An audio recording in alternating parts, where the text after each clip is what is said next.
The Arizona sun blazed mercilessly over Cañon de los Embudos as 8 blue-coated cavalry officers lay motionless in the red dust, their scalps taken by the war leader the Mexicans called Geronimo. No bugle had sounded retreat. No reinforcements would arrive. Only the whisper of desert wind through ancient stone and the memory of tomahawk blades that had moved faster than cavalry sabers could parry. By nightfall, the army would report another Apache victory in the endless wars for Arizona territory. But the truth about what happened in that canyon would remain buried deeper than the officers who died defending it, hidden by men who understood that some defeats were too complete to acknowledge. Stay through the first 10 minutes. What we reveal about Apache warfare tactics and the man who mastered them will change everything you thought you knew about the Indian Wars. May 17, 1876.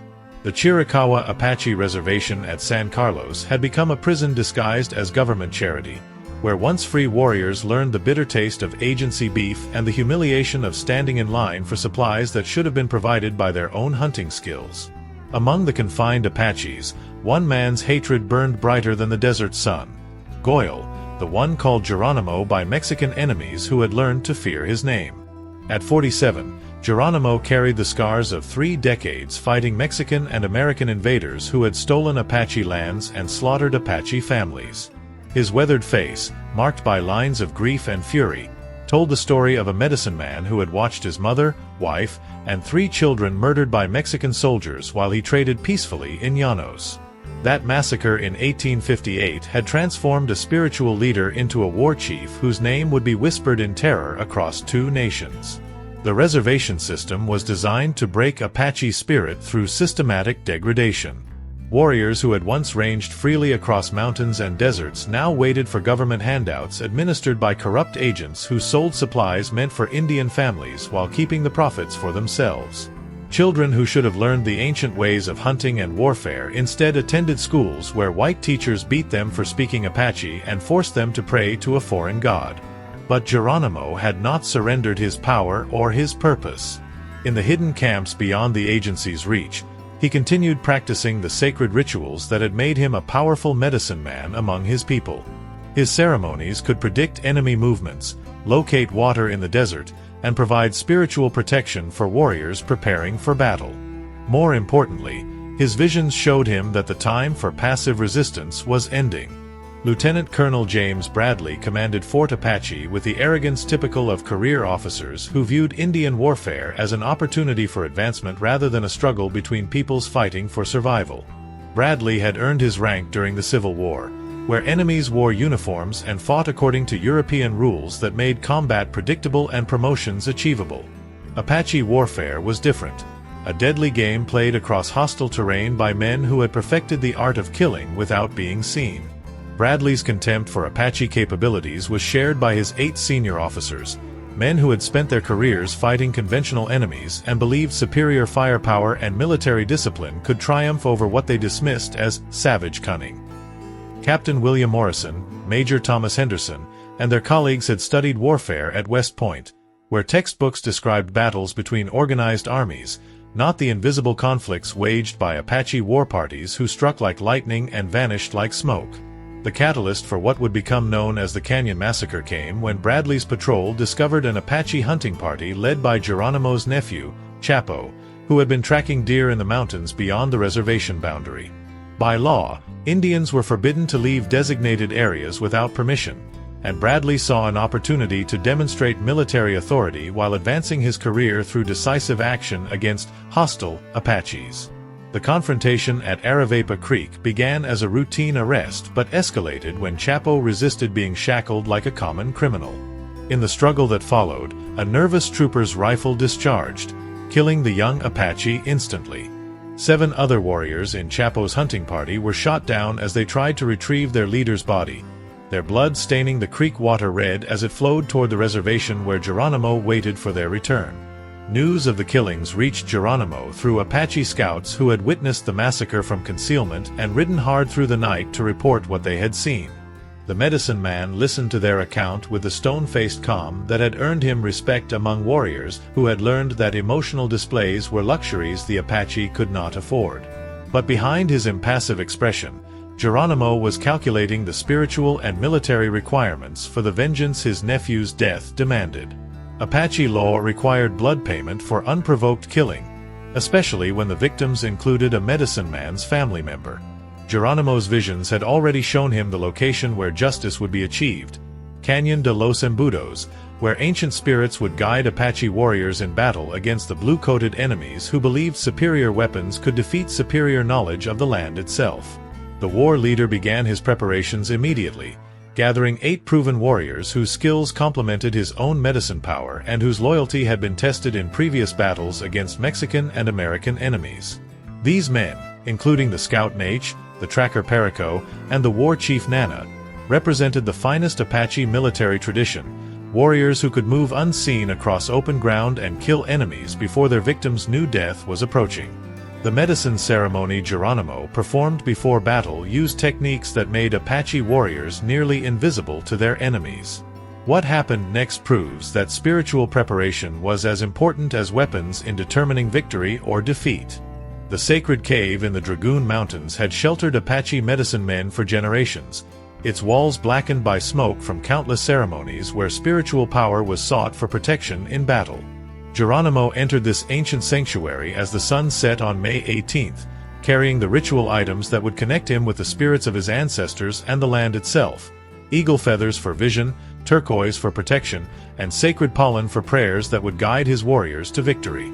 Apache warfare was never merely a matter of superior tactics or weapons. Every successful raid required spiritual preparation that would ensure the warriors fought with supernatural protection, while their enemies faced defeat ordained by forces beyond their understanding. Geronimo's power as a medicine man came from his ability to communicate with these spirits and translate their guidance into practical military advantage. The vision quest began at midnight, when Geronimo consumed the sacred datura that would open his spiritual sight to perceive future events and enemy weaknesses. As the plant's effects took hold, the cave walls seemed to dissolve, revealing visions of the coming battle in Cañón de los Embudos. He saw 8 cavalry officers riding in formation along the canyon floor, their blue uniforms bright against red stone walls that would soon be stained with their blood. In his vision, Geronimo watched himself and his warriors positioned on the canyon rim like hunting spiders waiting for prey to enter their web. The Apache fighters moved with the fluid grace of men who had learned warfare from the desert itself, patient, invisible, and absolutely deadly when the moment for action arrived. Their tomahawks caught sunlight as they descended upon enemies who had no time to draw sabers or aim rifles before steel bit deep into bone and brain. The spiritual revelation showed Geronimo more than simple victory.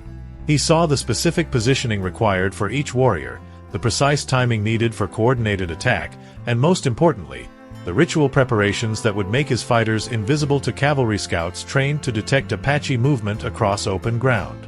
The spirits demanded perfect execution of both military tactics and sacred protocols, or the vision would become nightmare for the Apache rather than their enemies. When dawn broke over the Dragoon Mountains, Geronimo emerged from the cave with complete knowledge of how 8 cavalry officers would die and what his warriors must do to ensure their own survival. The vision quest had revealed not only the battle's outcome but also the spiritual requirements for achieving that victory without loss of Apache life, requirements that would test every warrior's discipline and faith in their medicine man's power.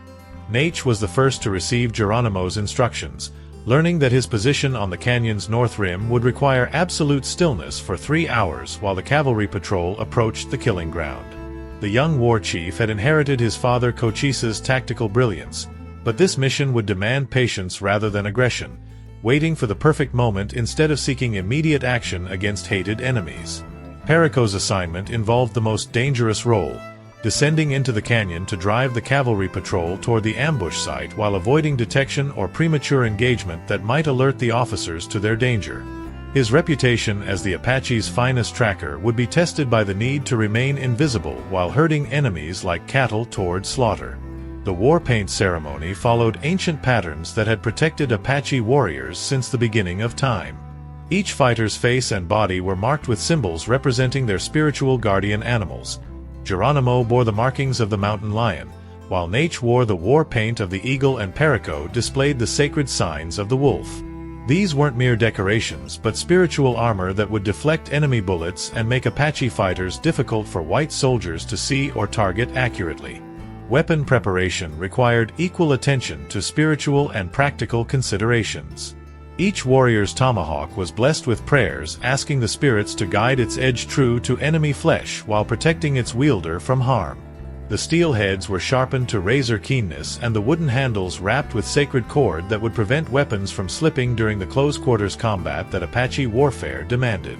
Geronimo's own tomahawk received special attention during the ceremony.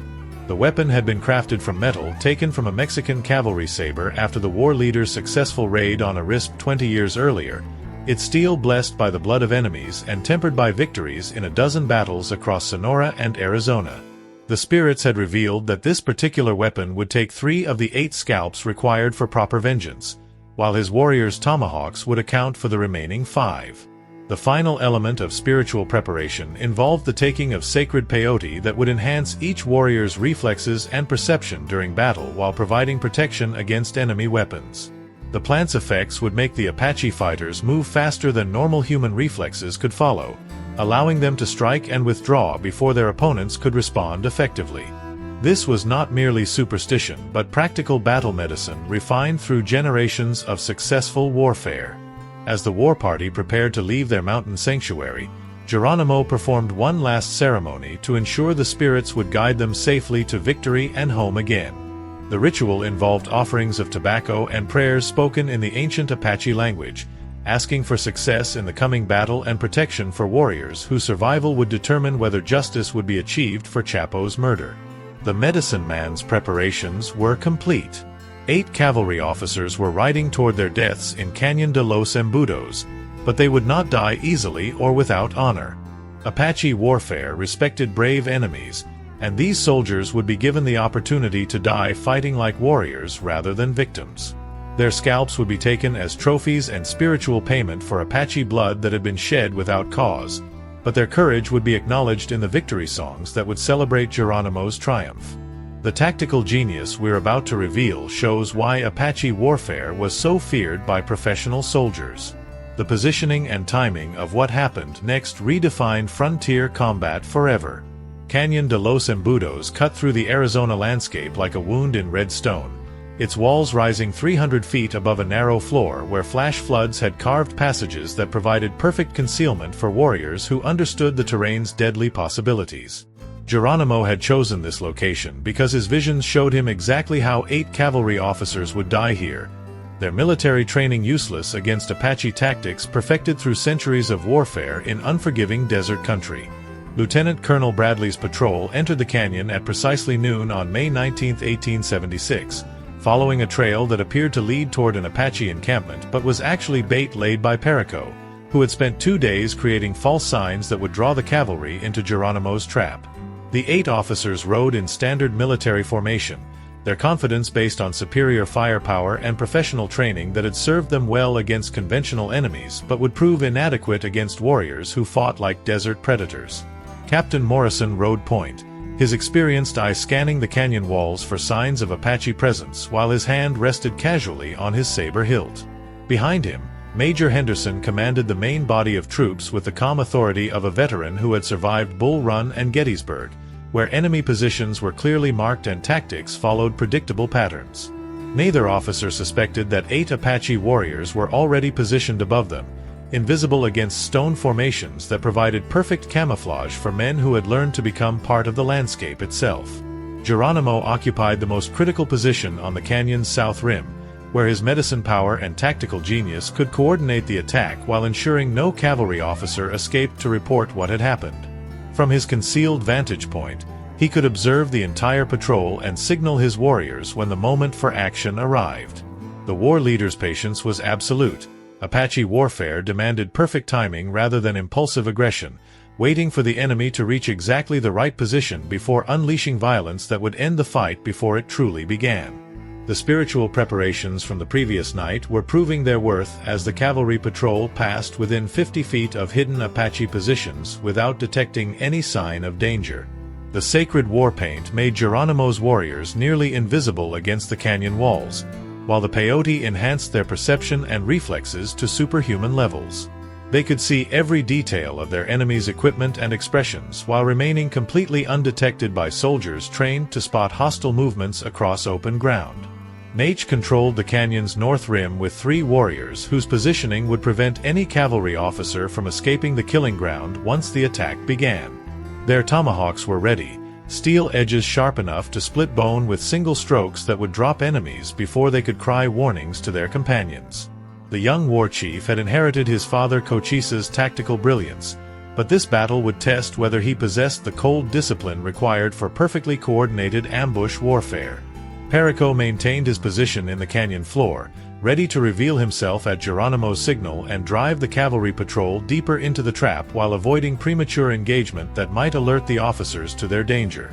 His role required split-second timing and absolute trust in his medicine man's visions, emerging from concealment only when every warrior was positioned for maximum effectiveness.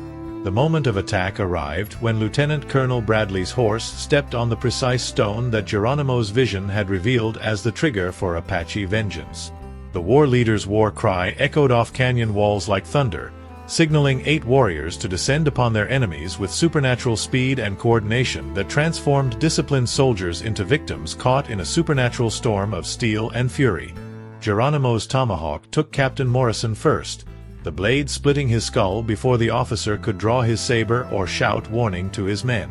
The medicine man's second strike caught Major Henderson across the throat, opening arteries that painted canyon stone with blood that would nourish the spirits of murdered Apache warriors. His third victim died trying to aim a carbine that would never fire, the weapon falling from nerveless fingers as steel bit deep into brain tissue. Nate and his warriors struck with equal precision, their tomahawks falling in coordinated rhythm that left no time for cavalry response or organized resistance.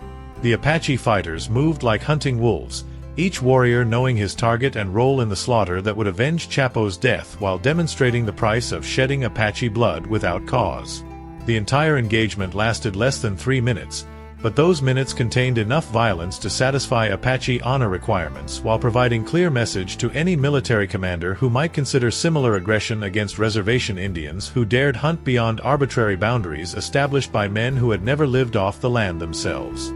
8 cavalry officers lay dead in Canyon de los Embudos, their scalps taken as trophies and spiritual payment for Apache blood that had been shed without provocation.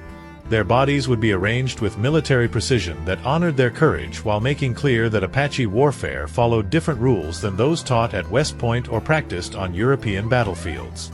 The aftermath of battle required ceremonies as precise and spiritually significant as the combat itself, for Apache warfare was never complete until proper rituals had been performed to honor both victorious warriors and brave enemies who had died fighting like men rather than surrendering like cowards. Geronimo knelt beside Lieutenant Colonel Bradley's body, his razor-sharp knife working with practiced efficiency to remove the scalp that would serve as both trophy and spiritual payment for his nephew's murder. The scalp-taking ritual was not mere savagery but sacred ceremony that had governed Apache warfare for generations, ensuring that enemy courage was acknowledged while their spiritual power was claimed by victorious warriors who had proven themselves worthy of such honor. Each scalp represented not only military victory but also the transfer of an enemy's battle experience and fighting spirit to the Apache warrior who had earned it through superior skill and medicine power.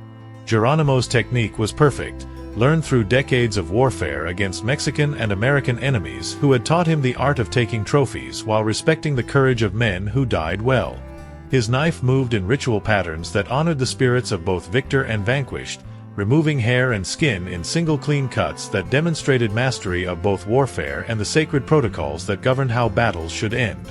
The war leader claimed 3 scalps as his visions had foretold, those of Lieutenant Colonel Bradley, Captain Morrison, and Major Henderson, while his warriors took the remaining 5 according to their individual contributions to the victory.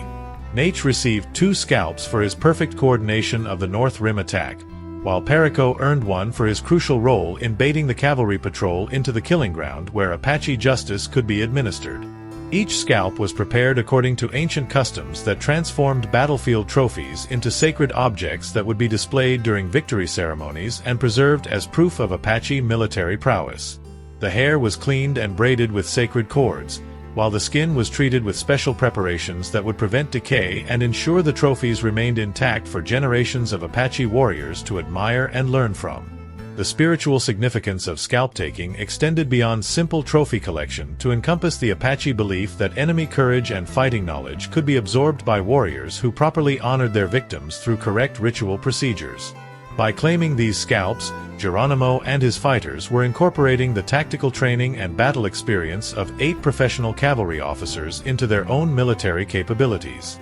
Weapons and equipment from the dead soldiers were distributed according to Apache customs that recognized both practical value and spiritual importance of items that had belonged to brave enemies. Geronimo claimed Lieutenant Colonel Bradley's saber as a trophy worthy of the war leader who had defeated the cavalry commander in single combat, while other weapons were divided among warriors whose individual achievements in battle had earned them the right to enemy property. The horses presented a more complex challenge, for cavalry mounts were valuable assets that could enhance Apache mobility, while their brands and military equipment would identify them as stolen army property that might bring unwanted attention from pursuing soldiers. Geronimo decided to keep the 4 finest animals while releasing the others to run wild, ensuring his war party gained transportation advantages without creating obvious evidence of their victory. Military documents found on the officers' bodies revealed information about Army patrol schedules and troop deployments that would prove valuable for future Apache operations against enemies who believed their movements were secret from Indian observation. Geronimo studied the papers carefully, memorizing details about fort garrisons and supply routes that his warriors could exploit in subsequent raids against military targets throughout Arizona territory. The ritual purification of weapons and warriors followed prescribed ceremonies that would cleanse Apache fighters of the spiritual pollution that came from taking human life, even when that killing was justified by enemy aggression and the requirements of tribal honor. Each warrior underwent ritual washing and prayers that would restore their spiritual balance while preserving the power they had gained through victory in battle. Geronimo performed the final ceremonies alone, offering prayers to the spirits of his ancestors and the land itself while asking for continued protection for his warriors and guidance for future battles that would be necessary to defend Apache freedom. The medicine man's conversations with supernatural powers revealed that this victory was only the beginning of a longer struggle that would test every Apache warrior's courage and commitment to their people's survival. The bodies of the 8 cavalry officers were arranged with military precision that honored their courage while demonstrating Apache respect for enemies who had died fighting rather than fleeing. Their weapons were placed beside them in proper military order, and their uniforms were straightened to show that Apache warfare recognized the difference between brave soldiers and cowardly civilians who deserved no such consideration. Before leaving Cañon de los Embudos, Geronimo carved Apache symbols into the stone walls that would mark this place as the site of a great victory while warning future enemies about the price of aggressive action against reservation Indians who dared assert their traditional hunting rights. The symbols would remain long after the bodies had been discovered, serving as permanent reminders that Apache warriors still possessed the power to defend their people when military authorities exceeded reasonable bounds. The war party withdrew from the canyon using routes known only to Apache scouts who had mapped every trail and hiding place in the mountains, their passage leaving no tracks that pursuing soldiers could follow even if they possessed the skills necessary to read sign in country that concealed more than it revealed to untrained eyes. What happened when the army discovered 8 dead officers with their scalps missing created a cover-up that reached Washington, D.C. The final truth about frontier warfare and military reputation will shock you.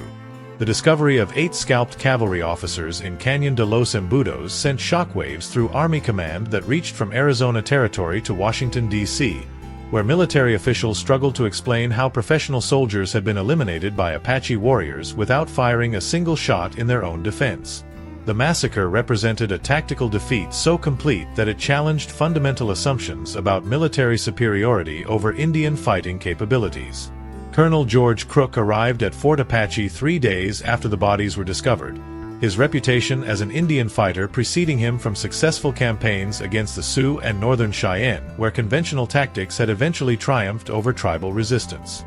But Cañon de los Embudos presented a different kind of defeat, one that suggested Apache warfare had evolved beyond anything the Army had previously encountered or prepared to counter. The crime scene told a story that military investigators found difficult to accept or explain in official reports that would be scrutinized by Congress and newspaper reporters hungry for details about Indian wars that were supposed to be winding down rather than escalating into new levels of violence. 8 experienced officers had been killed without apparent struggle, their weapons unfired and their formation intact until the moment when Apache warriors had materialized from canyon walls like avenging spirits. Crook's examination of the battlefield revealed tactical sophistication that impressed even veteran officers who had spent their careers studying warfare at the highest levels. The Apache positioning had been perfect, providing complete concealment until the moment of attack while ensuring no cavalry officer could escape to report what had happened. More disturbing was the evidence that the ambush had been planned with supernatural precision that suggested intelligence sources within the military itself. The scalp-taking was what captured newspaper headlines and public imagination, transforming a military defeat into a symbol of frontier savagery that confirmed Eastern prejudices about Indian warfare while concealing the tactical brilliance that had made such complete victory possible. Editorial writers who had never seen the Western territories described Apache atrocities, while ignoring the military skills that had eliminated 8 professional soldiers without losses. Geronimo's reputation as a war leader was transformed overnight from regional concern to national threat, his name becoming synonymous with Apache resistance that could strike anywhere and vanish without trace. The medicine man's ability to coordinate such devastating attacks while avoiding cavalry pursuit made him the most wanted Indian in America, with bounties that reflected both official concern and public fascination with his seemingly supernatural capabilities. The Army's response involved mobilizing 5,000 soldiers in the largest Indian hunting expedition in Arizona Territory's history, with orders to capture or kill Geronimo regardless of cost in men or resources. General Sherman himself authorized the deployment, recognizing that failure to respond decisively to Cañón de los Embudos would encourage other tribal leaders to attempt similar attacks on military forces throughout the Southwest. But Geronimo and his warriors had already vanished into the Sierra Madre Mountains of Mexico, where no cavalry patrol could follow and where Apache knowledge of terrain provided absolute protection from pursuit by enemies who depended on supply lines and established camps. The war leader's strategy had always been to strike and withdraw, using mobility and landscape knowledge to avoid decisive battles that might favor superior numbers and firepower. The search for Geronimo became a decade-long campaign that consumed Army resources while producing minimal results, as Apache raiders continued striking targets throughout Arizona and New Mexico before disappearing into mountain refuges that cavalry units could never locate or penetrate. Each successful raid enhanced the medicine man's legendary status while demonstrating that traditional military tactics were inadequate for frontier warfare. Mexican cooperation in the hunt for Geronimo proved equally unsuccessful, despite decades of experience fighting Apache raiders who had crossed the border to escape American pursuit.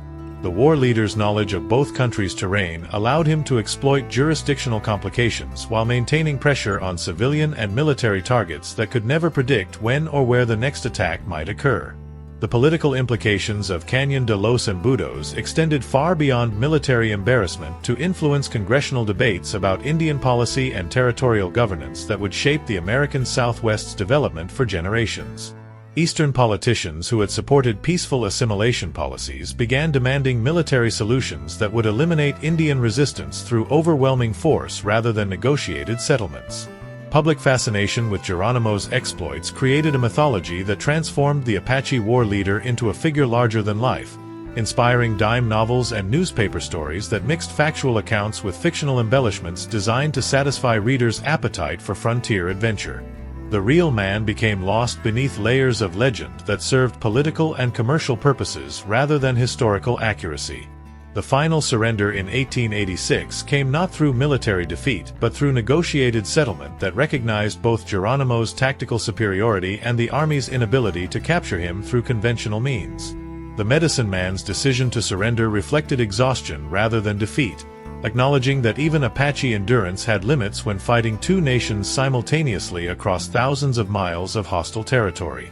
Geronimo's imprisonment at Fort Sill transformed the feared war leader into a curiosity who appeared at Wild West shows and public events where audiences could safely observe the man whose name had once struck terror into military commanders throughout the Southwest. The scalps from Cañón de los Embudos were never recovered, remaining hidden somewhere in Apache territory where they served as eternal reminders of a victory that had proven Indian warfare could still triumph over military might. The tactical genius Geronimo displayed at Cañón de los Embudos influenced military thinking about guerrilla warfare for generations. Share this story to honor the strategic brilliance that made him the most feared war leader of the frontier era, and subscribe to discover more hidden chapters where courage and cunning defeated superior numbers and modern weapons.